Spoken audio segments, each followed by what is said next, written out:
Welcome to the leadership. I'm sorry.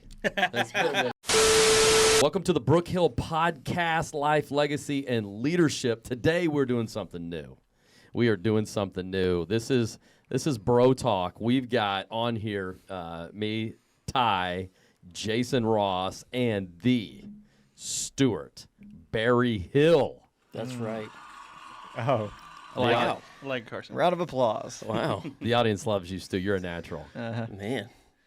So, all right. So, Stu, how's the podcast going, man? Stuart's got Money Vision U. Hey, Stuart's got everything. We don't have time to talk about everything you've got going. I don't think Stuart sleeps. Yeah, I've had that problem. Busy all the time. Money Vision U, it's going well. We just got done with basketball season, so I kind of had to take a break during that. Oh, yeah, because he does coach basketball, too. Yeah. On top of everything And else. sells insurance. And Yes, so I had that and then finishing a property. So the podcast took about a 3-month break here, but we're about to get back up and going. We got a lot of people wanting to be on, and I got a lot.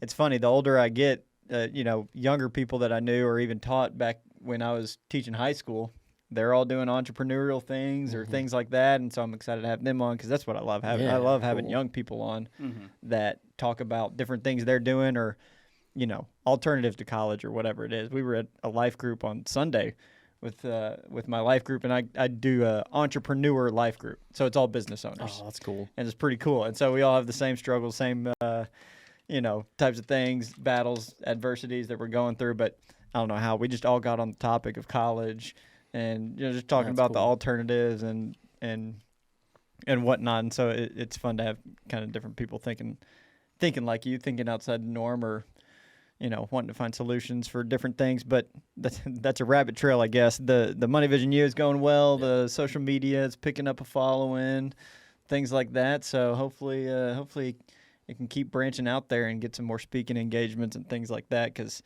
everyone who listens to it is just like, yeah, it's such a need, whether it's older or younger people. They're like, they just want, they're hungry for that, For sure. that type of knowledge. Yeah. Oh, and I've enjoyed all the times that I've been on the podcast, Money Vision U, and talked about, Me too. that's been fun. Yeah, it's one of my you'll have to be the favorite next things. guest, I guess. Yeah.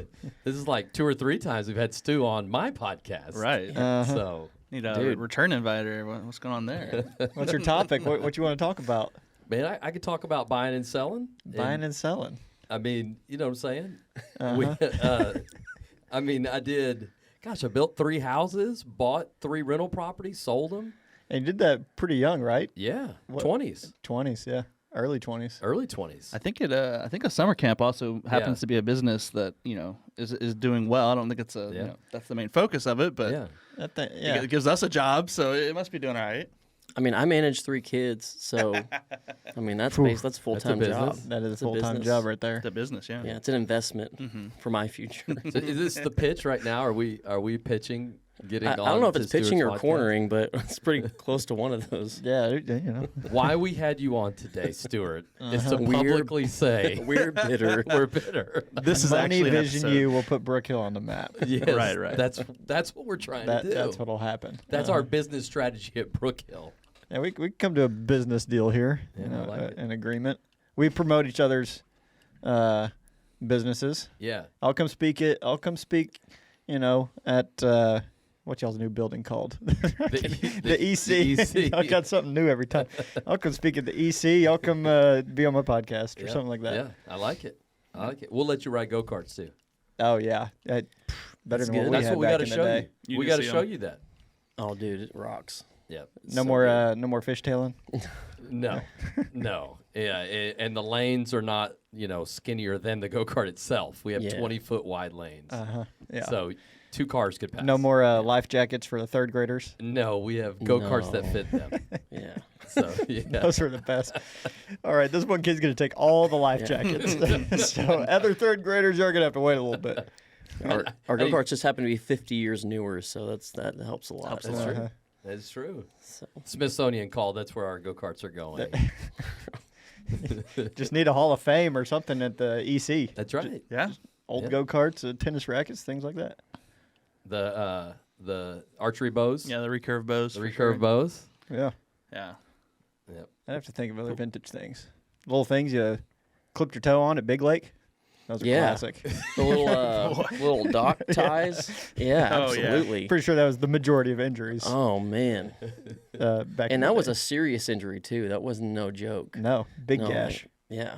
A putter. Anyways, we digress. Sneak up on you. The putt-putt putter. Yeah, Bago doesn't injure like the putt-putt putters. No. It really No. doesn't. A little different. All right, so Stuart, college. Y'all got on the subjects of college. Yeah. I mean, that seems to be something, not that we're anti-college. We're not anti-college, but, like, practical, what are you getting out of it? Like, what's your... Yeah. And that's where it started. I mean, we were just having a conversation, and, it's just one of the things is there's only certain degrees you need to go to college for. If Right. you're going to be a doctor, if you're going to be a lawyer, whatever, a psychiatrist, things like that. If you're going to have a podcast. Well, I don't know about that. But, those things you need to go to college for and, go through that process. But I think an older generation just thinks that the college is like the route that you have to take after high Sure. school. And it's just not. And Right. to me, it also starts at the high school level. Like if high schools could do a better job of promoting vocational opportunities, whether it's, trade school with, being an electrician, Yeah. a mechanic, going to beauty school. Think, man, there's money in beauty.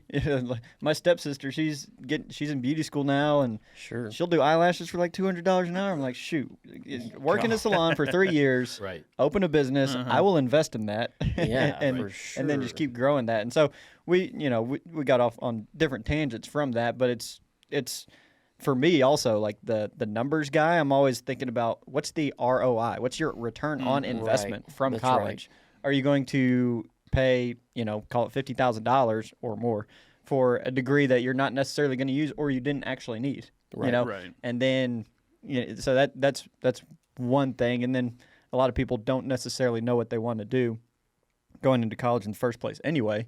And so Right. you're almost wasting a year of trying to mix and match and find rather It's than maybe trying to it's work a little I think the bit. statistic is like 80% of Wow. of all new college, freshmen end up changing their major. Yeah. And I'm not anti-college. I'm just No. pro what makes sense. Right. Well, Yeah. I think it used to matter, right? It used to be you needed this education to get in. Well, then because it was so important, like you said, the older generation labeled it as well, you need to do this. So the business of college itself didn't have to grow because everybody needed to go to them and do that. And then it's kind of now it's transformed in almost a 4-year vacation for most people, and it's like putting your life off for 4 years and hanging out. And it's a great time. It's great networking, but I don't know most of my friends that use or cared for their degree or even finished college. They just went for 3.5 or 2, and yeah, it's interesting. And college is a great business. They know they're now advertising the experience. Right. Right? Like the fraternity and sorority, I mean, like that's every Yeah. intramurals, Right. The facilities for intramurals and stuff. Oh, yeah. It's incredible. So they're peddling the experience, which is smart, Right. because they know the product. I mean, you got to know the market, right? The product is not what it used to be. And I'm not even talking about necessarily the teaching, which you could even go on a whole tangent of that, but like what it used to get you, right? And understanding the market, we're in the time of the entrepreneur now. Right, where anybody can make money on YouTube, TikTok. Right. Where now we're moving even into the trades, Right. Yeah. where you can make so much money if you just know a trade, because no one else knows it. Supply and demand. I have a guy who I work out with, and he is, he just a skilled craftsman, whatever. He can do anything, Right. Whatever you want to do, he can do it. And he was talking about for every, I think the stat was he gave me, was every 7 people that are leaving a field. So say it's an electrician, carpentry, things like that. For every 7 people that are leaving the field, only 1 person is entering, and so that's going to leave a huge gap. Because I hate to break it to people, but certain things that we really focus on now really didn't build the country. The country is built through buildings and Right. and real estate Right. and Right. development and things like that. And someone has to be able to build that. You can't 3D print everything. You got to have people that can build. Sorry, Tyler, but if you invent that, then maybe one day you'll. I can see the disagreement. 3D printed buildings are a thing. Not skyscrapers. Yes, but yeah. You can print like Homes. a modular home or something like that. But you know that. But one day, I had to create a throw little that one in there. neighborhood. Yeah, You can't create buy a, that on Amazon. You can't. buy a skyscraper. You on might be Amazon. able to. Yeah, so I mean, it's just like skilled, you know, Right. tradesmen are Right. leaving the industry. Sure. But really, we should be getting an influx of them because, man, you should see the truck that my plumber, electrician, all them drive. It's pretty nice vehicles over there. They're not short on money or opportunities to find jobs.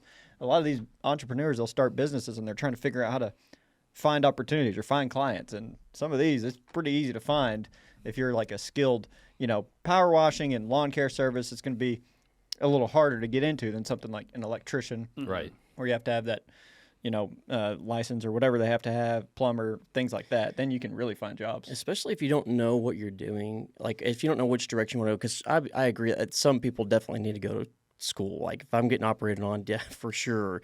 I want somebody who knows what they're doing professionally. Yeah, absolutely. But, like, if you don't know what you're doing and you kind of are meandering through these 4 years going, I don't even know what direction this is headed, I'm just trying to get that piece of paper at the end, then you kind of are you can kind of look at it as, I know that a lot of entrepreneurs are successful because of the risk that they took, you know, and maybe some failures along the way, and they learned through their experiences to become successful, you know, as anybody would. But you're kind of not getting to experience that in the 4 years that you're in college because you're working so hard towards your grades and your schooling. So you don't really get the experience of, like, let me try to build a business from the ground up. Not that everybody should do that, but, you know, you're kind of missed that. So I did a gap year program where I really sat for, you know, a year or so in which direction I want to go. Now, the direction I wanted to go was ministry, which we wouldn't call the most lucrative of directions, but I was able to pinpoint what I wanted to invest my time into. That way, I could go and be successful at what I was doing, and I got the experience in doing that. So, Yeah. Yeah, I would say it's kind of cool from the social media side to see how that 7-to-1 shift you were talking about kind of is taking roots now. Because, you know, you ask any kid, what do you want to be? It used to be astronaut and fireman. Now it's YouTuber. I think that's the only answer you get, or TikToker. right. But it's kind of cool to see everything shifting. You know, I think before, being a YouTuber or TikToker was being a Mr. Beast or being a dance star, or, you know, doing some sort of social media kind of thing. Whereas now I see lawn care services, and the guy who'll mow yards for free, and his money comes through. Right. He makes really cool, like, time lapses of him mowing Yeah. yards and like or like Really? edging. Like, Yeah. yeah. It's do. a really good Yeah. video too. Yeah. Yeah. Crazy.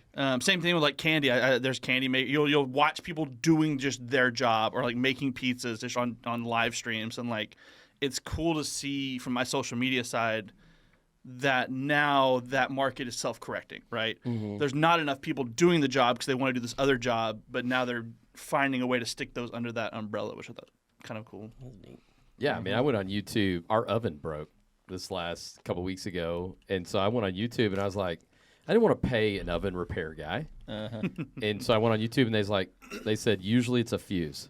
So I went on Amazon. It was $20. Last night, Ethan and I popped that front thing off, replaced the fuse. It works. Boom. It's awesome. That feels good. That feels good. It was a That's good. and You're my better wife. luck than moment. me. I was better. If I tried to put something, you should see me hanging a mirror today. It was just not going according to plan. It's just not working out. I'm done with trying to do things myself. But the YouTube, you can definitely solve the problems and figure things out for sure. Sure. Oh yeah. It was And- better than calling somebody. And it's Oh, and yeah. it's free. yeah, absolutely. You know, you can learn whatever you want to for free. But going back to what Tyler said, it's only because it was a literally oven repairman that has a YouTube channel. Yeah. And because of he's probably monetizing through that, right? And so that and I got to repair the oven.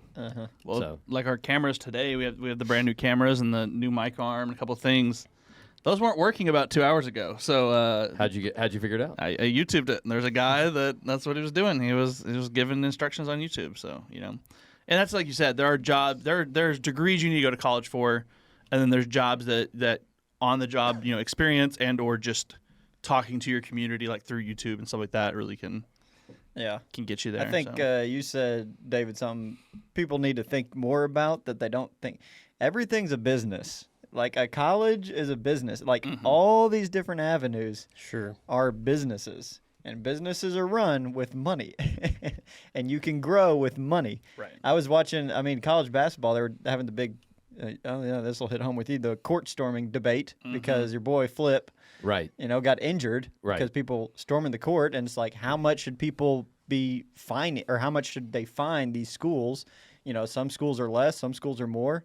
But Jay Billis was just talking about it, how we've created this because it looks great for social media content, or, the first clip of coming into the college basketball tournament or whatever it is of storming the court. And so it looks awesome. And if it's that school, say it's the University of Arkansas, storming the court against Duke, that's a great Which we promo. were there for. Right, yeah. We were there for. Great Stuart game. and I were there for. Woo pig. Great seats. Yeah, they were storming the court, and that's something that the University of Arkansas is surely going to use. Yep. Maybe it's in a commercial or something to promote just the campus and getting more. And you should see Fayetteville from when I was in college in 2010 or that time frame to 2014 and what it looks like now. Right. It is 10x. The worst thing I did was not buy real estate when I was in college back in the day, because that thing is 5x in value. But if anyone's been to Fayetteville or Northwest Arkansas in general, you can see how much growth it's had. Yeah. And it's really a lot of that is centered around the college. Yeah.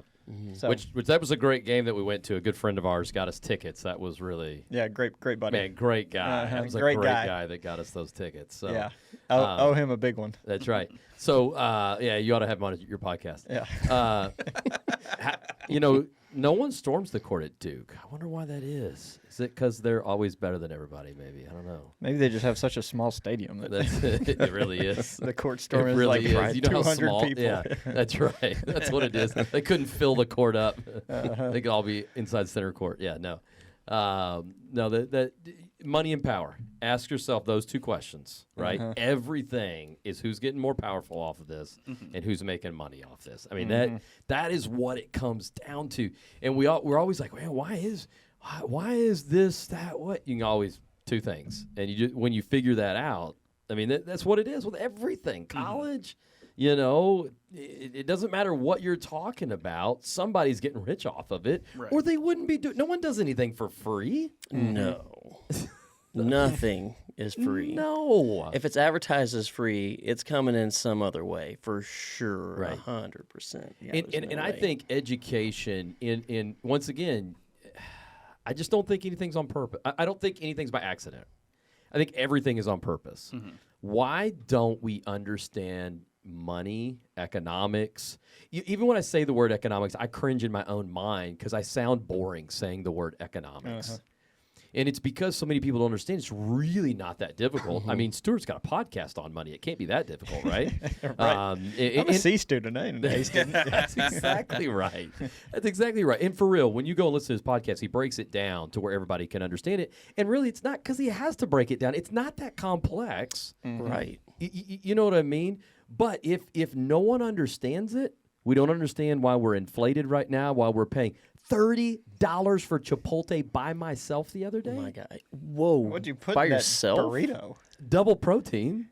You got to double the protein. No, I think And I even got a water. I got double protein with the water. But Yo. come on, you can't. You got to have double protein. That's why you got to go to Moe's. Get free chips and salsa with it. Welcome to Moe's. Is Moses fresh? Is Moses fresh? I don't know, but it's like $12. Okay. I think it's funny. There was a Closer to. politician maybe a year ago or so now that he made a comment about going to Taco Bell and it being $27. And like everybody roasted him like, oh, what are you ordering? What is this? And it's like, no, he probably was just in an area that was a little ahead on the inflation. right. And like, That's right. it's coming to the rest of you real quick because Absolutely. you're not wrong. At $25 for Right. a single meal, like Yeah. not crazy. I went to Walmart the other day and I bought 4 items for $50.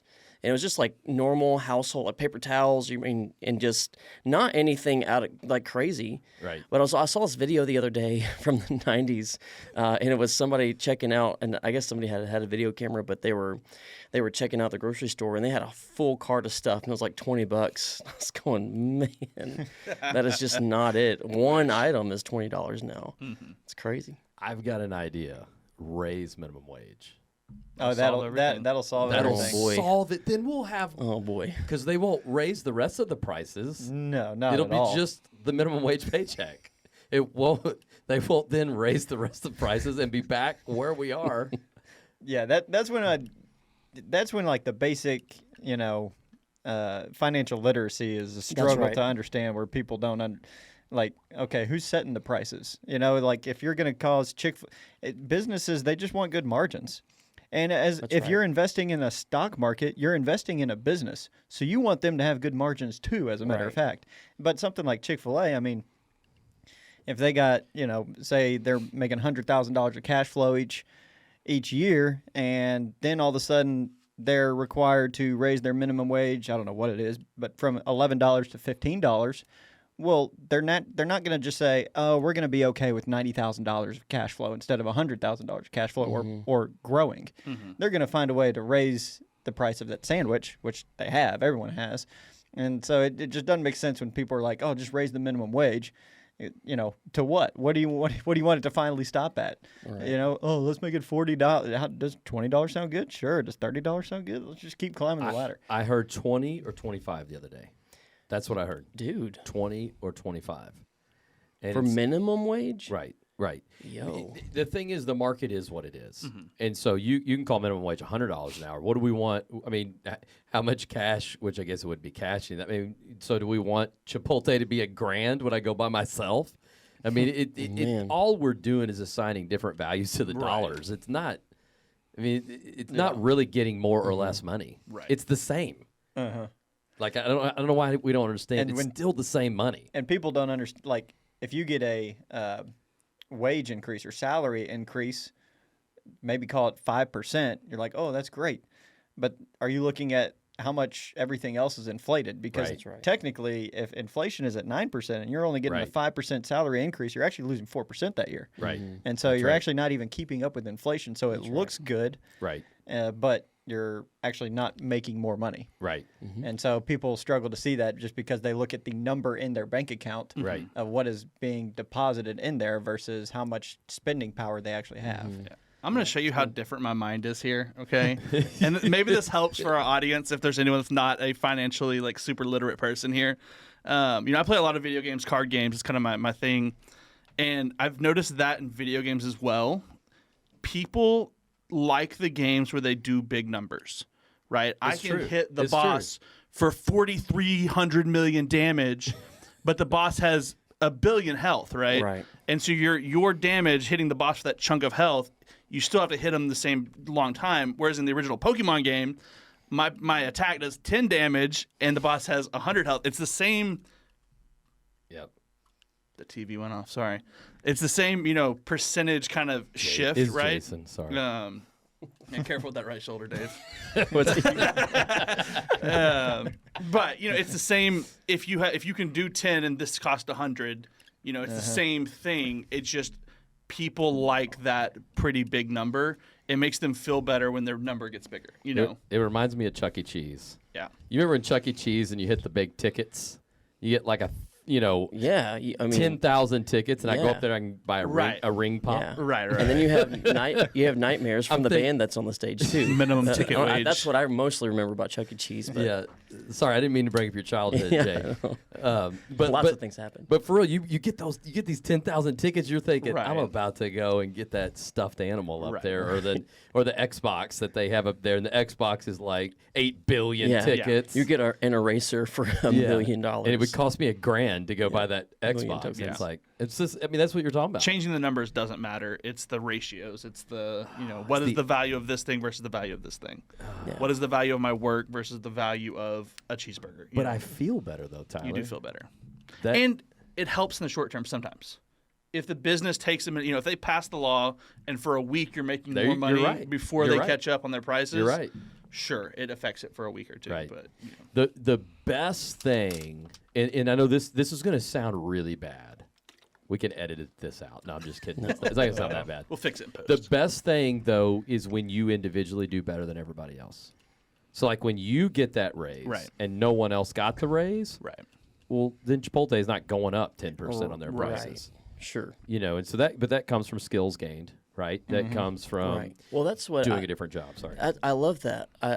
That's kind of my thing is everybody's pushing to get paid more and get paid more and get paid more and get paid more, and not that's not bad to want more, but you're seeing a whole lot less of people finding out what they want to do and sticking with it for 20 years. You know, now there is definitely that, but you can tell those people that have longevity, they have more skill. They've seen, and this culture is the culture that has you have the most opportunity to just stay and be the top dog if you can stay at somewhere for 3 years. Yeah. Because everybody's filtering in and out. They can't hold down, not that they can't hold down a job, but they're too bouncing around trying to find more or trying to find something else or whatever.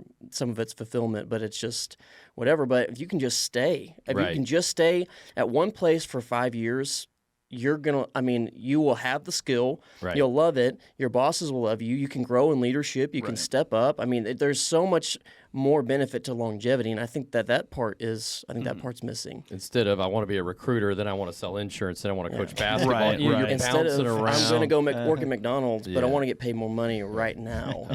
I was talking about Stuart. Yeah. Yeah. I need to But take you're one of not my wrong. hats off eventually. It's coming. Instead of asking for more, it's becoming worth more. You know, Yeah. increasing That's your it. value compared to the And market. here's the That's cool. right. Here's the cool thing. Here's what we've been talking about. You know, you don't even have to be a brain surgeon, or you don't even have to be that great of an electrician or anything.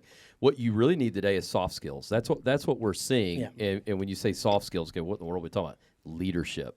Here's a big soft skill today: showing up. Yep, that's it.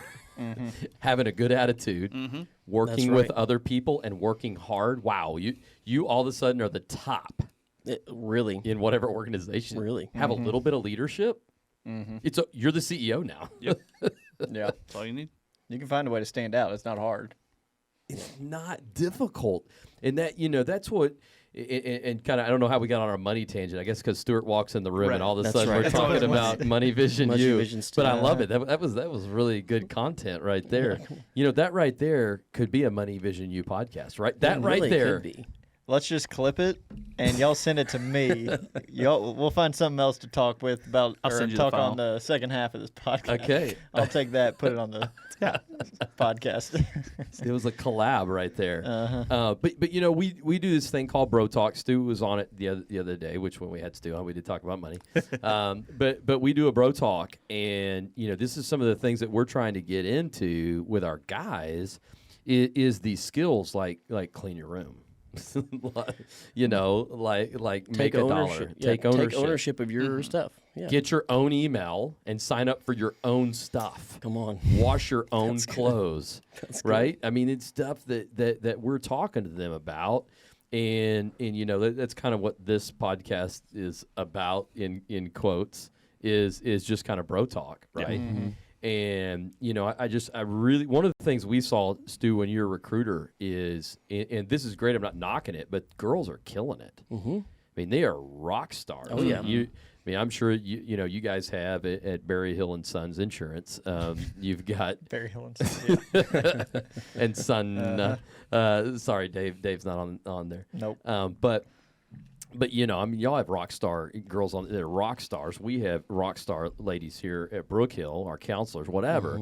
But it's like, okay, they can be rock stars. But what about our guys? And that's been our real challenge. Why are we seeing guys do this? I mean, what are y'all seeing? you Yeah, know? and it's not that the girls are rock stars just because they're getting more opportunity. It's because they're just doing more. Their work ethic is better. Their attitude is better. Their drive is better. Their maturity is better. I've seen a lot of apathy in guy culture. It's just, I'm gonna ride the free train for as long as I can, which is my mom pays all the bills, my dad pays all the bills, and my mom cleans my room. My mom signs me up for stuff. I don't have to deal with that. And so there's that lack of ownership, because ownership gives you so much leadership. It gives you so much of that sense of, I'm going to get this done. I have to get this done because it's on my shoulders, and you just don't get those skills while you are not cleaning your own room and not taking responsibility, and you have zero discipline.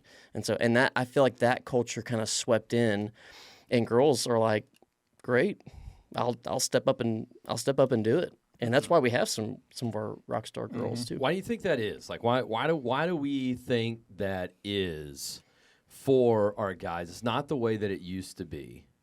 And what's created this? Because it hasn't happened overnight. But in my 20 years here at Brook Hill, it went from guys who were expected and would follow through with it to, what it is today, which is what created our Bro Talks on Sunday nights. What do y'all think? That's tough. I'll just start by saying I think you're right. I saw it shift over time, that there was a time right when we first got here that guys kind of set a standard for everything we did, and it just slowly shifted away from that. And I remember, because I was there through a lot of staff, especially me and Stuart, you would try to kind of push that into the newer, younger ones, and it just didn't catch on. And it was almost like they had already considered that guys weren't supposed to set standards or, do anything impressive. It was almost supposed to be a laziness or a whatever. And I don't know, what the chicken or the egg, right? What came first? But, I think one big thing is society kind of pushed guys to be less masculine. I think that's so toxic, mansplaining, or, he's so toxic. He's so, an alpha, right? Or whatever. He's so aggressive. And I'm not saying mean aggressive, but, right. A go-getter and a go-doer. And, taking lead, taking charge. And, he's, that's the bad thing, right? I think there's a push for that for a while. Which I think now it's kind of, they don't have to push it because it is so mainstream. But sorry, back to my chicken or the egg analogy. I think video games is a huge part of this conversation when it comes to guys. And as I'm saying, I don't know if guys got lazy and video games filled that void, or if video games made guys lazy. I don't know which direction that went, but it's definitely part of the conversation. And if you're not careful with it, it can definitely fill your time and consume you and give you an out for that apathy, right? If you're being lazy, you can play video games all the time and feel good about yourself and not have to just be someone who does nothing and has nothing and is nothing. I play video games, that's my thing or whatever. So, and I'm a big video gamer. I'm not hating on video games. I think it's safe to come out of my mouth, but it's interesting. Yeah. I don't know that I would have the source. One random thing I would say is, any females that are listening, I would encourage you to not, it's like, say you're a high school, I would always talk about this at like water rides. I would not date a guy in high school or college if he did not have a job, if he did not pay for the dates with his money, and if he didn't have to be a straight A student, but at least like care about school a little, like they don't have to want to do school and even go to college or whatever it is, but they got to care and not be, just lazy and vision, ambition. They got vision and ambition. Yeah, they don't have to be the smartest one in the classroom, but those three things, it's like, if I have a daughter, I'm going to tell them, I don't want you going on a date with a guy who's using mommy's money to pay for you. That doesn't show that you have a lot of value. I want him to actually work for his money to be able to pay for those dates himself. So that's a random tangent there, but yeah, I think about the guys that I coach and things like that, because I'm still coaching, so I'm around young people, so I still have a pulse on kind of what's going on in high school and things like that. I think a lot of it too, if you can surround them with strong men that are in the high school, that are teachers, coaches, keep them coming to summer camps, things like that, you aren't going to catch all of them. But, I think at Brook Hill, you're still catching more than maybe you're losing, especially compared to the norm right now with guys coming. Brook Hill's growing, and that's girls and guys. And so it has grown, kind of me taking a step back and seeing it. But guys definitely need to answer a call a little bit more. They need to be able to have those moments of not being agreeable. If someone's, if a contractor gives me an estimate and it's not right or they're not finishing it on time, I'm not just going to say, oh, that's okay, things like that. No, we're going to hash this out a little bit. That's right. And we're going to figure out how we can meet in the middle here versus me just getting stepped over. And sometimes we have that, and I don't know if that's become a social norm, but I do think there's also a feminist movement that is, great. Females do whatever jobs that you want to do, but in the same token, that doesn't have to be push females up, push males down. That's right. And so that's that may be part of kind of a society thing as well. But I mean, I'm not sure. I don't have the root cause there. Yeah, can we win together? Yeah, right. Right? Why does one have to win, one have to lose? Right? Can we win together? That's right. I like that. I love the perspective of like, because you see, I don't know if you would ever see culture as like this people group is down, or this males, females are down, whatever. But we tend to have this perception of like these people we devalue them. It's like they're of lesser value now. And I heard this on a podcast the other day that said if we lead from a place of encouragement instead of a place of criticism, then everybody wins. But when you lead from a place of criticism, then everybody loses, because you're stating facts, but you're not helping. You're not building up. I think one of the things that I've seen in this culture is the normalization of pornography. The sex culture right now is bad, and you got junior high kids going around asking about body counts, and that the exposure because of social media and some things that they're exposed to, it has desensitized them to some standards that I think produce apathy. Pornography produces that. Your brain and that dopamine, and you looking for that and being attracted to that, causes you, when you don't have it, to just not want to do anything. The shame causes you to pull back and not want to do that. And so I've seen a lot of effects of that. I teach a junior high Bible class, and I see it in a lot of the junior high guys, where you can kind of tell the days, and I'm not, ever trying to judge or try to pick out who's doing what, but like you can kind of tell the days where they're more apathetic than others, and you're going, okay, something's definitely off. And more times than not, if a conversation were to come up, it is dealing with some sort of level of pornography or something they were desensitized to that is now normalized, and their friends are pushing them to it. And I think that's the dangerous thing, because when a man has standards and they're able to, like he was saying, have some testosterone build behind what they're saying, say, no, I'm not going to do that. That builds something. It's a part of your character that I feel like is lacking in some of these guys that are just kind of like, whatever, I'm going with the flow. What's your body count? Let me lie about it real quick. That's really what I've seen happening. Let me lie about it. Let me lie about it. If you're in junior high, yeah, sure. Let me lie. Yeah. I think y'all are. Oh, sorry. Go ahead. No. I would say I think y'all are really onto something. Just sitting over here listening to it all. Guys as a leader, what I found is guys will rise to the standard you call them to. Guys rise to a challenge. We love challenge. Yeah. We want to win the challenge. That's why challenges are so big and everything. But like, guys want to rise to the challenge. They want to accomplish. They want to prove that they can do this, that. And I think, one of the big pushes in life for guys is finding a woman or a wife, or that connection, if it may be, whatever it may be otherwise. And so the availability of pornography and all of that in society, and the openness of relationships now has diminished that desire and that need for them to call themselves to a standard to get that, to make money to get that. Now, there are other drives in life, but to make money to find a wife, or to be in shape to attract a wife, or whatever it may be, every level of that standard.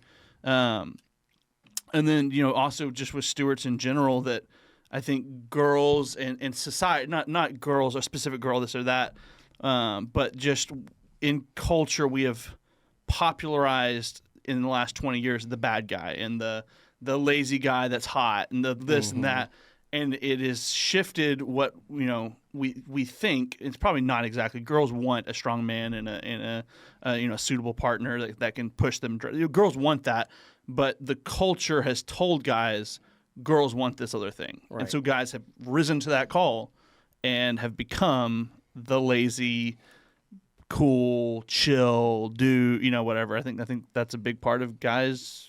Yeah, it's cool to only Choice joke of direction. off. Yeah, it's cool to joke off in class and things like that, and versus be the one that's attentive and Right. whatnot. Which guys like to joke. You should like to joke. It's more fun to joke, but at the same time, there's a level of respect that should come with it. But Right. I like what you were saying at the first part there. Guys like to accomplish, and I would say guys should have something that they want to conquer. Like you want to conquer something, and I think that's one draw that guys have more than girls towards video games is because you feel like you're achieving something. Oh, I got to go earn this. I got to go do this. And that's one thing I like about challenging young people to get involved with business or money. Gives you something good to conquer. That's right. Use it in the right way. Because now that I'm a few years removed from teaching, it's kind of cool to see what students are doing. So students that didn't care as much about class. They would get their stuff done, but that they didn't care that much about school. School wasn't necessarily for them. Are you going to college? I don't know. Things like that, which totally fair. But now some of them it's crazy some of the things that they're doing. But they were interested in money back in like 8th grade, 9th grade. They're asking about the stock market. They're asking about maybe what I'm doing in real estate. They're just curious. And I think, honestly, if we would have business and financial literacy classes more available in high school, I think that would help, fill an itch that maybe guys have, because girls would rather have the security. Girls like the security of this. I know this is a general statement, but girls generally like the security of maybe a guy taking care of them, or a job that they know is always going to pay. But a guy is willing to take a little bit more of gambling approach or betting on himself to maybe start a business, things like that. Girls definitely do all this too. But guys, I think there's something wired in their biological DNA to want to conquer and to want to do some things like that. And so I think if we could replace maybe whether it's video games or sports gambling, whatever it is, you want to conquer something, but find a way maybe to start a business or even growing in your skill to, climb the ladder of the job that you enjoy doing, things like that, then I think it can fill that niche or that itch to conquer something and feel like they're achieving something. I wonder if the rise of the fantasy land, right? I mean, that's what video games, that's what social media, I wonder if that has hurt guys just a little bit, because when they do get a taste of the real world, they really do want to grow that and level up and achieve That's up. right. But when you're only achieving in the video game world, because I mean that's me. I only play video games if I'm achieving, right? I'm stacking my team on NBA, on Madden. I have like the ultimate Pro Bowl 7'2", 300-pound David Pate, point guard. yeah, 99, scrambling Kyrie quarterback, Irving, ball scrambling handling skill. quarterback can outrun right. Tyreek Hill, and the sack leader for the season. Yeah. I mean, that's what I'm doing. I'm only playing that game if I'm doing that, right? Yeah. But when you start to kind of achieve in the real world, and so I think, the thing is, okay, so you start playing video games. Carson, when did you start playing video games? 4 or 5 years ago. 4 or 5 years ago? Or like actually. So what age is that? Ooh, 9, 10. 9, 10. Okay, so you start 9, 10 achieving in the video game world. You're just going to move up and up and up and up, right? Mm-hmm. But if you start at 9, 10 achieving in the actual world, right? You start getting a little business, right? You buy and sell something. I know people right now, Asher, I won't say his last name. Right. Dude, Asher, have you had him on the pod yet? Not yet. He's one of my targets. Okay. Dude, have you talked to him at all about what he's doing? Not recently, but I've heard about it. Like, dude, he's got so many ATVs, so many UTVs, so many trailers, so many vehicles, and he's just learned to trade up. But he literally in real life, he's a video game in real life, right? You see those video game guys that have all the badges and all the patches and all the way. But bro, wasn't that what the Boy Scouts was back in the day? Yeah. Right? It was achieve this patch, get to Eagle. Yeah. Right? And so I think guys are still achieving. They're just achieving in a fake reality. right? Which is the pornography that you're talking about. Oh, That's sure. achieving in the fake reality. Oh, Right. yeah. Right? You have sure. all these You things. won the girl. That's right. Yeah, sort of. Yeah. Kind of, yeah. I'll call it winning. Yeah. Well, that's the yeah. But you know what I'm saying? You got Asher who's doing stuff like that. I've got a guy like what are some of the stories, Stuart, that you've had on there? I had a guy who was on my 9th grade basketball team. His name was Brent. I love it. Shout out to Brent. He was not a basketball player. He became the manager. But every time we were going on a road trip, all we would talk about is money there and back. He's financially free right now. He does not have a job, and he's set.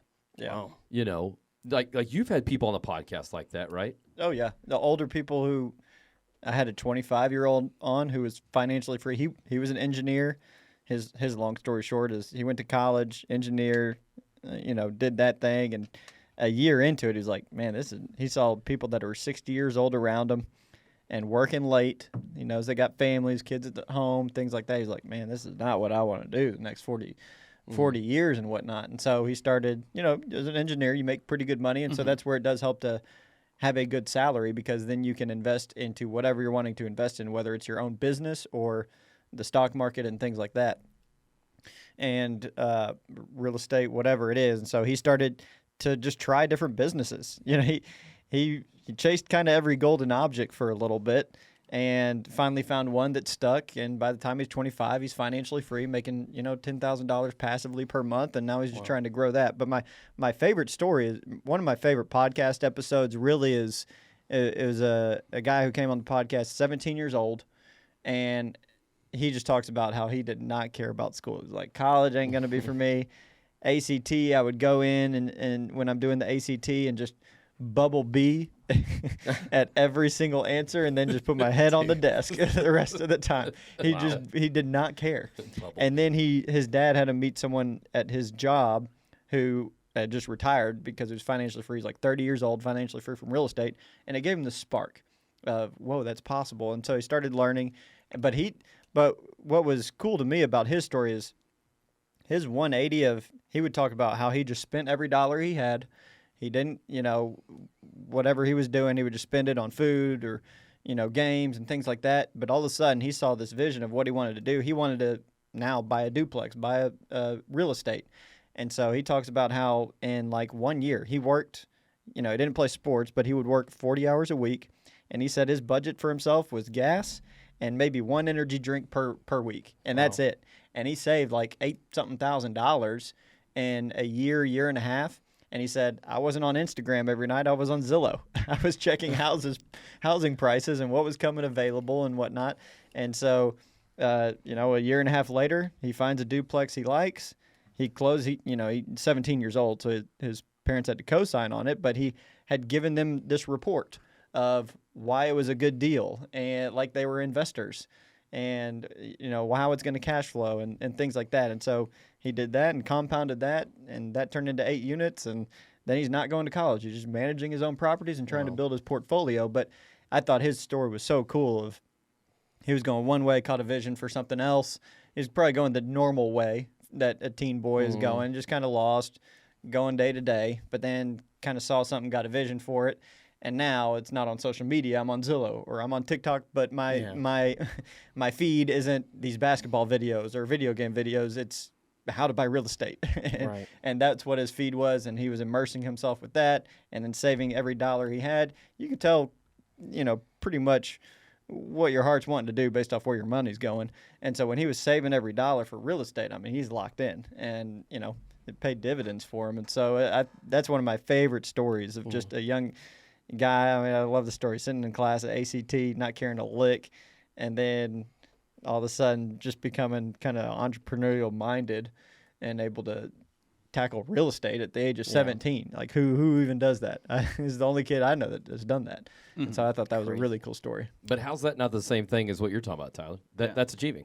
Y'all got my mind just going right now. I love this conversation. And that's honestly, if you give a guy a piece of advice, getting a bunch of friends, people around you to talk to, I think it's a big thing you instilled in my life is you are the average of the top 5 people you hang around. But y'all got my wheels spinning right now. You got my mind going. Because you're right. Guys want to achieve. They want to accomplish. They want to level up. They want to win. They want to, get that score, get that bank account, get that whatever it may be. And from what I'm kind of piecing together a little bit is the younger you can catch that for the real world, the better spot you're in. 100%. Because you're not wrong, and this goes back to everything's a business. I'm webbing. I'm Madam Web over here. Spider-Man universe, whatever. Didn't that get like a 18% on Rotten Tomatoes? It's something like that. That was a bad movie. Yeah. Well, we can go to movies. Not a good movie. It was horrible. We'll just talk. We'll go into the Spider-Verse then. There we go. But the video game industry is a business, Right. That's right. and so if you can get these guys accomplishing and achieving That's right. on your video games earlier, because they want to focus early. They want to get you and get you into this thing. And yeah, you're good at video games. You're great at video games. You're achieving. You're accomplishing. And that way, when you do try other things, and when you first try something, you fail. People do succeed occasionally, but I don't like that failure. I don't like that you talked about that discourse with a contractor or whatever. I failed. I don't like that. I'm going to go back to the thing that I'm good at, which is video games, which is a business. They're good at that. No one necessarily, and I think Money Vision U is one of the few people out there doing it, is you are a business, so you are, the money, whatever, but you are aiming back at positive influence younger on, right? You are looking back at, it's not a lot of things a lot of people do is helping younger people get involved with stock market. My parents the same way, not anything evil on them, but like they didn't talk money with me until I was much older. We're talking about schools and the financial literacy, like they don't teach it to you. No one is actively saying, all right, here's why you need to buy a house when you turn 18. Yeah. Here's why you need to get invested in the stock market young. Right. Here's, no one's doing that because, the businesses are grabbing onto that. It's a weird thought that, if you start young, you're going to do better. Not saying you can't start whenever, but. And I'm not going to lie, on Baseball Clash on my app. Have you played Baseball Clash? No, I've not. I got so into it, and I got mad because I couldn't win past a certain point until you spend $5. Not until you buy the package. Buy the package. $2.99. And they got me on that $5. I didn't go beyond $5, but I had to. But they're a business. Yeah. But that's why I've been encouraging the two of you guys to start your own LLCs, right? Yeah. Stuart's got his own LLC. He does work full time for an insurance company. Tough boss that he works for, Russ Berryhill. But he's got his hustle, his side hustle going. I've been able to turn my side hustle into my main hustle, right? Right. And I've been encouraging you guys to do that, right. and build that side deal going.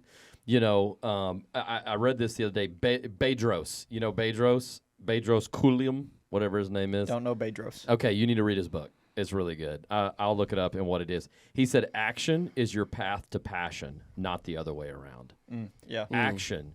A lot of people are waiting till they get passionate before they go do something. Yeah, that's very good. And he said, you got to go do something before you find the passion. Unless you're moving forward, you're not going to have any doors open for you. That's right. And I thought, I was like, that is so good. Because we're sitting around waiting for something to happen instead of making something happen and then go, you know what?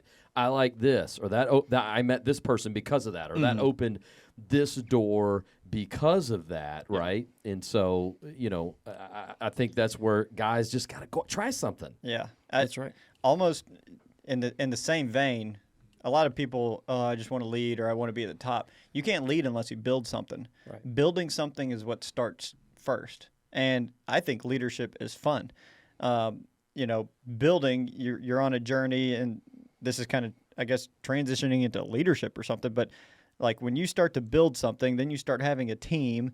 Then you have to start learning how to manage a team because you can only go as far as your culture and your team will take you. Because if you're going to stay a solopreneur, that's great. But you're probably going to be capped around $100,000 a year. Right. Like you can't do much. I mean, if you do lawn cares and you're the only one mowing, then you're only able to do so many lawns in a day. Right. And so you're capped. And so if you really want to grow, you got to have a team. And to be able to do that, you got to learn how to lead. And so it's kind of that same path of, it starts with action, and then that leads to your passion. Yeah. And then it starts with building, and then that leads to your leadership opportunities. And that doesn't mean you have to have your own business. That you could be at Brookhill, start as a JC, and you stay. And now all of a sudden you're in a position to lead because you just tried to do things the right way over time. That's right. Or whatever job that you're going to be doing. You know, you just stay and you build something, you build your legacy there, and then all of a sudden you find yourself leading or in charge of different projects within that job and things like that. Yeah. It just naturally sticks. I think a lot of people see it as pass fail. It's like either you're going to be successful in business or you're not. But you know, even your failures, and I wouldn't even call them failures. So like, and this is why I love what y'all. I'm echoing what y'all said about starting young. You have so much room to fail and start over again, if you would even call it failure, because the experience is so valuable. I've been on a lot of business ventures, and some of them were great. But like Stuart said, you know, it was a kind of a solo kind of journey, and you can't go any further. You have a ceiling. You know, when I did guitar lessons, I was even doing guitar classes built up to that, and it was awesome. It was lucrative, but you can only do so much with your time and you know what you're doing. But you know, I that was very valuable to me, and then I did. I did a pyramid scheme one time. And he didn't even know it. Wait, what is the? I need the story real quick. Okay, Michael Can we Scott. pause? Okay, Michael Scott. Okay, it wasn't a pyramid scheme. It was a hybrid binary type of scheme, basically where, and it wasn't a scheme. It was a business, basically where, you know, Hybrid binary. yeah, hybrid binary, basically. Careful, lost that's us. an You that's lost an- us. careful, that's a new gender. Yeah. We're gonna have to Yeah, cut no, that. basically, you just get other people to buy in, and then those people get 3 people, and then those people get 3 people. It's like a pyramid It's not a scheme. pyramid. Oh, it's like I gotta No, go call it's more somebody. like a. The way they explained it to me, I was like, A Yeah, wide bottom okay. square. And so Need I was the like, yeah, whiteboard. sure, I'll put $2,000 into this and get moving here. And it was the worst thing I ever did. And, you know, in those kind of things, you have to ask your friends first. You're like, okay, well, let me go to some people that I know. Before I cold call, I'll go to some people I know. Hey, guys, you want to jump in with me on this thing? And it was humiliating. But it was such a valuable experience for me because I know exactly who I don't want to be as a business person, right? So I wouldn't call it a failure as much as I would call it a $2,000 class on this is what I don't want to do Right. ever again. And it wasn't even the pyramid scheme as much as it was my involvement of the people close to me and trying to get them to buy into something that I'm doing that I'm not sure is even going to work. Well, here's what I always called it. Sorry, I know you have something you want to play there, but here's what I always call it, and I think it helps a lot of people, is don't refer to it as failure, but call it tuition. Yeah, That's So good. if someone, like if you're going to college, you're spending 4 years paying tuition before you ever make money That's really expensive. and whatever you're trying to do.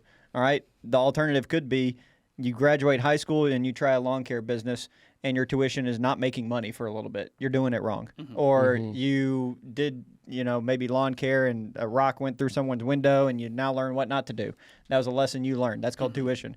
You bought a real estate deal and all of a sudden you find that that's a bad one. And it's not cash flowing. It's only losing money. You need to sell. You need to get out some way, somehow. Or even it forecloses, whatever it is, you lost $10,000. That's still tuition. I mean, the alternative maybe is spending $50,000, $60,000, $70,000 plus on college, going to college and paying for that tuition. So Sure. I think if people can that's one thing I always challenge people to think of it like as it's not a failure, it's just tuition. and you're learning. Everything's a blessing or a lesson. And that's a much better way to say what I just said. But go ahead. I have a podcast. I would say it goes back to what you're saying though. I have experience. I never watched it. I'm sorry. Then you would have known. Yeah. Clearly. It goes back to starting young is easier and better. So like the younger you can grab hold of this though, because when you have no expenses, that tuition's a lot less. To go out and not make any money for a month, it doesn't matter. I'm living with my parents still at 16 or something like that. But it gets more expensive when you buy a house. Now I got a mortgage that's due. I got a rent that's due. I got bills that are due, and it gets probably even more expensive when you have a wife and kids. And I can't not make money because I got to feed children, and like that's an important 7 thing to do. kids And, like Jay. right? The level of Number your- 9's on the way, right? Yeah, that's Not so yeah. surprising. And anyone. the 3 dogs they just bought. Is that public yet? The level of the risk definitely goes up Right. as you accumulate your family for sure. So, but here's the thing. Y'all are onto something. Y'all are talking about failing, right? Yeah, Kids aren't allowed to fail today. Yeah. that's true. You can't fail in the classroom. You can't fail at sports. You don't make the team. Your parents are going to bark about it, right? Yep. And when people aren't allowed to fail, they are kept away from the lesson. Mm-hmm. It's, to me, failure is where you learn grit and you learn to move forward. If there's one thing we don't have today, it's grit. That's right. Because when the one opportunity we think the opportunity in front of us is always the one that we think is the only one we have, right? Mm-hmm. And when you don't learn how to push through that failure, That's I right. love what Stuart said. Melissa and I started building houses in our early 20s. This could be a podcast, Stuart.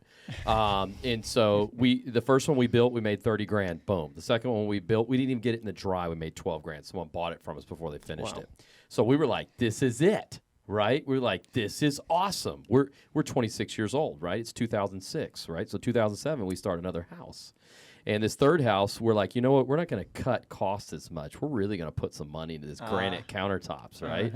And so we finished this house, and 08 happens. And so then, we get the advice we need to pivot and start the rental. That kind of got us into doing the long-term rentals. Well, we still weren't cash flowing. So we went ahead and sold it and lost $15,000. But we had netted 30, But what we did is the market crashed and we went and bought a bunch of rental townhouses, right? Then the market goes up, we sell those for $100,000, right? So you get profit. Right. So it was through those lessons and failures. Right. But do parents allow kids to fail, or do they bubble them up? Do they bubble wrap them? Coddle. Do they coddle? Yeah. Do they protect? Do they go to everybody in their life, right, and try and control everything and control the environment? Right. If you're not allowed to fail, I also know for some people they're not allowed to spend their own money. Kids make money and the parents decide. My favorite thing is to watch my kids spend their money dumb. And I'm like, yeah, how'd that work out for you? But if they learn now, right? If they learn now, when they get out there, I want them to learn all those lessons right now. Well, it's like I love what you said, and maybe you say it again. That failures creates grit. Yes. But coddling creates victimhood. Yes. Because you feel like somebody's always got to come to the rescue when you're in trouble. And that's our favorite merit badge today. It is 100%. That's our That's what it is. And so you've got, I'm in financial trouble, raise minimum wage. That's the answer, is somebody has to come to my rescue. Now, some people sometimes do need help because of life circumstances, so I'm not speaking to that, but as a whole, the grit is what keeps you in longevity, and it's what keeps you in leadership, and it's, you're going to get bruised and banged up in life. It just is going to happen. Yeah, I was gonna. You're talking about we don't allow people to fail, and I think it's interesting because a lot of people, especially probably people who are hearing this, don't like the participation award idea, right? Participation award. It's kind of a funny idea, and it's funny those same people, like you're saying, don't allow their children to fail. Right. But when you remove failure, you also remove success. That's it. All they're doing is participating. That's That's good. it. Because if you can't fail, all you're doing is riding. right. You're riding. You're along for the ride. And so I think that it's dangerous to remove failure. And then I mentioned the other day I was watching a podcast or something. I wish I knew who it was. I could give them credit. But they were saying Stuart Berryhill. they don't make their kids meal once a week. The other days they have to make their own food for school, everything like that. They buy it, but Do they have make to hunt it too? Yes, they have to hunt their food. I love it. No, it's cool. That's But cool. reason being, they don't want them to be waiting for mom to make the food every day. That way, when they get out and they're in a relationship, they're not waiting for their wife to baby them. They want to be self-dependent and early on. That could go both ways. That could go downhill really quickly. I'm not saying don't feed kids, but making people work for things, making people succeed or fail, or you learn to make food, or you fail, and it's interesting. Man, my favorite story. A buddy of mine's kid was playing baseball, one of the local whatever, and this kid wanted to quit the team, and it was one of those like coach pitch. Kid wanted to quit the team. Parents go to the coach, hey, my kid's not getting along with everybody. he wants to quit the team, blah, blah, blah. And he's like, so sorry, even if that doesn't give y'all enough players, I don't care, right? And so then the mom looks at him and says, hey, will you just mail us that trophy at the end of the season? Mail us the participation trophy. Kid didn't even participate, and mom still wanted him to get the trophy. Now, not the achievement trophy, the participation trophy. But you didn't participate. Well, that's another thing I see a lot of. All you had to do was show up. Gosh, Is dude. that not our world? I It was is. cracking up. So my daughter started basketball. She's never played basketball before in her life. So God Okay. bless her heart. Is Sydney working with her? No, I don't think we're gonna do basketball anymore. But because she loves to run around, but dribbling and offense and defense, the concept's not there yet because she lacks a father figure. So we're working on that too, part of it. But we're getting there. But so the first day she started getting really good at defense and taking the ball and whatever. So she loved it. And so she started taking the ball from both sides, her team and their team. So the first week after the game, they gave her a sticker, and you get the defensive player of the game. It was a big deal. It's like, yeah, you did do that. That's awesome. Every other week after that, she got the Christ-like sticker. And Is that because she was the best one out there? No, that's what I'm saying. Like, for me, I'm like, what did we just teach my daughter is Christ-like? Just To be the loser. to space out and like run around the court. And I love my daughter; she's awesome and she's great at so many things, but basketball. But she get a Christ-like sticker, and it's like, what are we teaching? Like, because I don't, she's got a great attitude. That's sure, absolutely. And she was there and she played a little bit. But for me, it's like Christ-like is okay. I showed I was a sports-like. Mm-hmm. I encouraged people. I was, I loved everybody on the court. Like I was really doing that. And I just don't. It turned into the participation thing. It was like I was having to have talks with my daughter. Like, okay, what does that actually look like? Because that I don't want it to fall on. Okay, all I have to do is show up and I get a trophy or a prize or a sticker. At Guys Night, we called it the Walker's Award. Yes. You tried really hard. You didn't win any events. But we, but you were sweet. you were there. You were there. That wasn't how it was when I was counselor. I don't know who's Walker now, but that shouldn't be the way. They didn't make it on time when Stu was the counselor. So. Yeah. They always had to forfeit the first round when Right, Stu they was the should've played. counselor. They didn't get there in There was a time. lot of medals back in my Walker's days. Beating up on third graders. That was back in the day That's when real. when counselors still play in the Absolutely. Third grade. The third grade post That was up. me, bro. Yeah. I was that guy. And I was at the same skill level with them too, and so that's how it was. That's why I played in that. I remember seeing Philip Lee do that too. I was like, He fit in. He Though. could pass. He could pass. about the same height. But Philip Lee, man, he's got a feisty side to him. So Oh, he does. Oh, yeah. Absolutely. get a rebound, be a vacuum. That competition changes everything. Uh-huh. It changes all attitudes right there. Yep. Yeah, guys need to make competition between their bank accounts. That's a healthy good. competition. That'd to be have. That's a number you want to grow. But start now. Yeah. When do you need to start? Now. Yesterday. Mm-hmm. Right. What can you start doing? I mean, I remember mowing the yard for $20 back Absolutely. when $20 was something. Right. Yeah, there's a group of kids that around our neighborhood that are pressure washing trash cans. You pressure wash for $25 a piece. There you go. You do 10 houses in a day Right. easily. $250 a day. Well, it's another random thought here because I just picked it up what Stuart said. Compete in something that kind of matters, right? Because something that's going to build your life. It's interesting because sports has historically done that. You're in a sport, right? You play football. You play through junior high. You're really bad at it. You quit, right? And you go do other things. You play through high school. You don't make the team in high school, right? In high school, you play through it, and that's for 99% of the people. That's the other end, right? Sports is done, right? Now, the good ones go to college because they do have a chance of making money, and that does have a chance to develop into something you can actually compete in. Whereas video games doesn't have the natural ending, right? It doesn't have a cutoff point. So, kids should play, and kids should be fun, and kids should be on a team, and kids should socialize, and these are all great things for them. But I think it's interesting that video games doesn't have the natural cutoff that other games have, Yeah. Just random out I of can you be a- said so. I can be a 40-year-old amateur. Yeah, you can be a 40-year-old amateur but putting not in football. 10 hours a day in. 10 hours a day grind on football. Yeah, great. But video games is only the top 0.0% make 0.0. I had to put a number on that 0.01. Make money because it is just like any other sport where the best Right. make money. Right. But there's no natural cutoff point, which is But I'm possibly part of why it's a problem. 33, still trying to play basketball, jam my thumb, and can't play golf anymore, Right, kind of right. stuff. He's Right. 32. 32, Right. that's my bad. Yeah, that hurt. I lost count recently. 32, and I look 22. So That's right. so I'm told. You're 23. supposed to let other people say that about you. dude. Right. That's what my person told me today. She was like, Yeah. I showed my mom that you were my boss, and she was like, "That is a young man right there." So I was like, oh, well, tell her I said thank you. Yeah. but getting cut is the best thing that can happen to you. Yeah. And I know we don't see it like that. Well, it's a bad thing. Well, why is it a bad thing? It's because you said it was, right? It's not a bad thing. It's just a thing. Yeah. We got to unlearn the dysfunction that we've been taught growing up.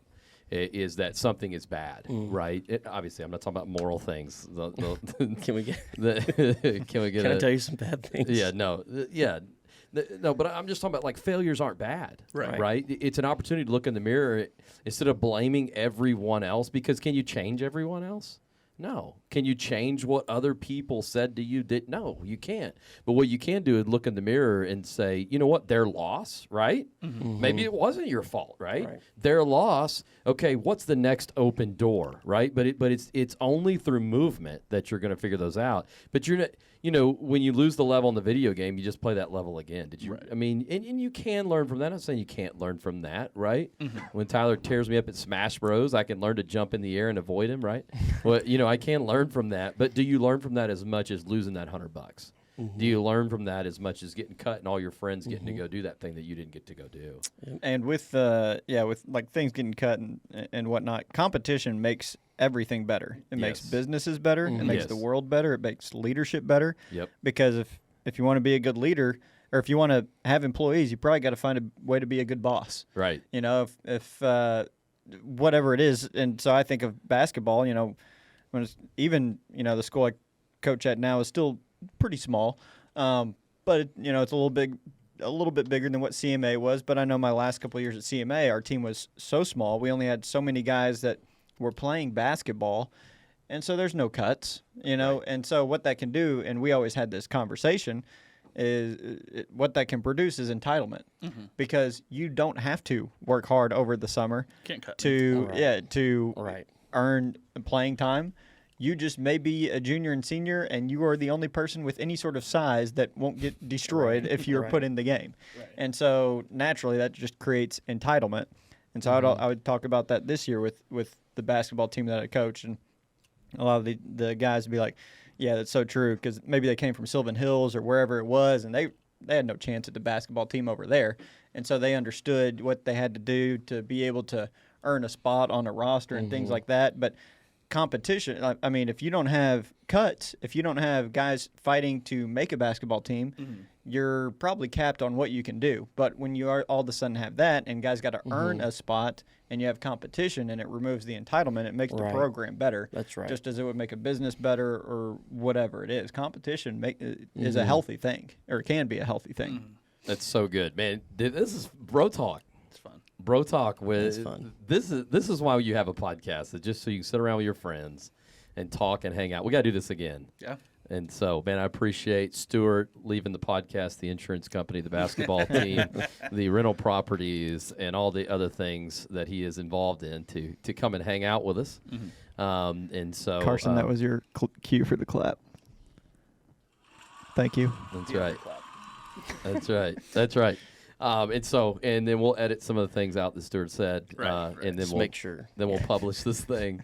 So, man, love hanging out with you guys. I encourage all the people, the guys who are listening, to get some guys around you. I don't know if we said it. I'm sure that anybody watching might know, but we all worked as admin at Brook Hill together. Like that's why this is kind of a special group because That's right. we're kind of the four horsemen for a little bit there before Stuart decided he had better priorities. We all drove the boat at water rides. Like it was like first, We second, did. third, and fourth activity. That's like we true. all split it up Good and, times. That's and true. drove the Moomba craze. So that Fun times. that's the Man, that's our- the real bond. Before the Moomba, that boat. I must say, that real boat men drove the belongs old in our boat. thing. Special. Things maybe at the bottom of Big Lake. Special. The boat. Oh man, yeah. Hey guys, y'all play on the trampoline while we try and start this Oh, thing. man. man. sinking motor. Oh, and the sides of the thing were just so beat up from coming into that middle part, Doc. Oh my gosh. But you felt comfortable doing that with that one. It's fine. Yeah, like That's it'd how be you all park right. it. It'd be all right. Yeah, that's fine. 20 years old, it's fine. Fun times. Fun Yeah, times. fun times. Hanging out. That's what it's all about. All right. Life, legacy, and leadership. The Brook Hill Podcast. Thanks for being on, guys. Fun time. No, that's a next one needs to just be. We need to talk camp. Yeah. We need that last little bit talking about the water rides, and we need to sit here and reminisce.